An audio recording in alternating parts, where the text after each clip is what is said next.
In the last slide, we saw examples of AI in apps like YouTube, voice typing, and autocorrect. But how do these apps actually know what to show or fix?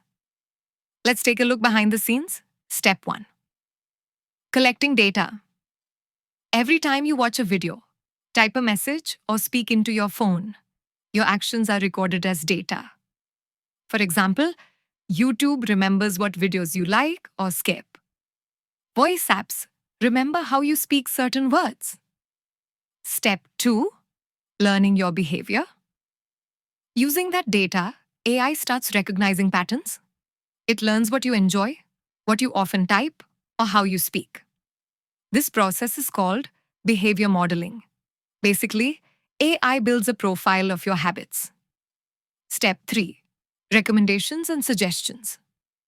Now, when you open an app, the AI predicts what you might want, whether it's a new video, a word suggestion, or fixing your typo. It feels like magic, but it's all based on your past behavior and the data you unknowingly share. So the next time an app seems to know what you want, it's AI learning from your actions to make your experience better.